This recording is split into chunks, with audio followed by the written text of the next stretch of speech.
Hi, everybody. Before I would like to start my case, I'm going to address some points brought up by my opponent in his first speech. To start, all the opposition has to do is show that the pro has not proven any benefits. If I can do that, I win. Not that there are harms to such action or that said harms outweigh any possible benefits. All that matters here is that the proposition can prove that decrying or demanding the dolphin hunt is the best course of action.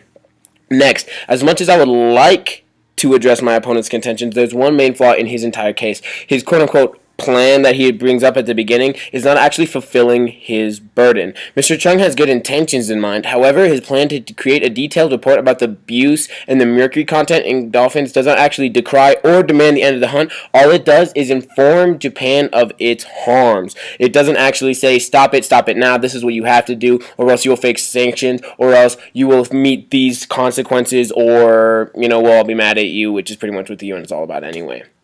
Beyond that, in his case, he is missing the blatantly obvious fact that the total number of dolphins killed in fishing nets every year is greater than that by hunting and pollution combined.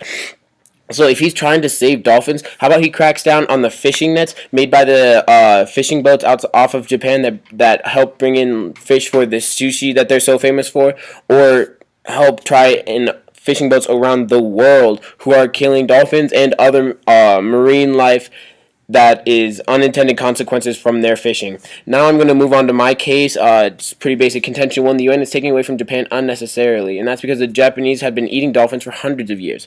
Though this huge dolphin drive is relatively young compared to the tradition of eating dolphins, it doesn't change one fact. The Japanese population is eating these animals that they say are nothing more than big fish. The tradition is comparable to the Chinese and Koreans eating dogs, and you don't see the UN going around telling China and Korea to stop eating dogs. What is the difference? There is none. Contention 2. The hypocrisy involved is impossible to avoid. So point A. The goal of these sanctions is to end dolphin suffering while allowing others to prolong. Obviously, we know that the UN sanctions are to end the suffering of dolphins. That makes sense. But we cannot overlook that they are blatantly ignoring the fact that every time you go to SeaWorld, you are paying to prolong the suffering of dolphins. They are the second smartest creatures on this planet.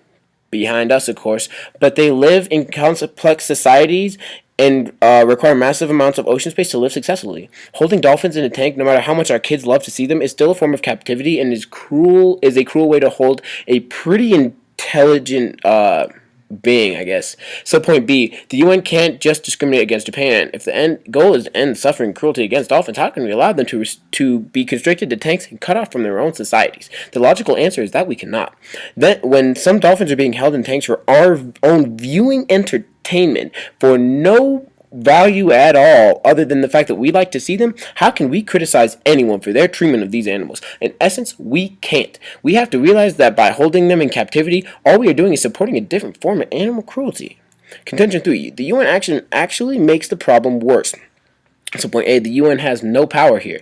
What can the UN actually do here? Ask Japan to stop? If we are serious about ending the hunt, why don't we actually take action? A resolution to decry the hunt accomplishment is the same thing as admonishing a drunk driver and then giving him back his keys. This action is the epitome of a political victory where you don't step on anyone's feet and get a nice press conference. This facade of power distracts us from the fact that they really can't do anything. So point B, this takes away attention from the actual issue.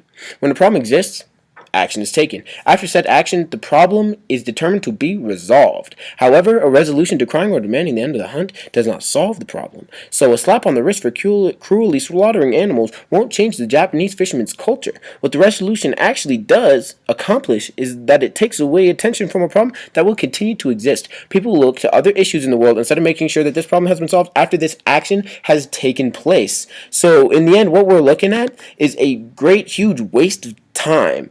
It's my opponent's plan is 1, not accomplishing the goal. 2, the UN is the wrong actor. And 3, it doesn't accomplish anything. So if you look at this round, you're looking at a guy that doesn't meet his own burden.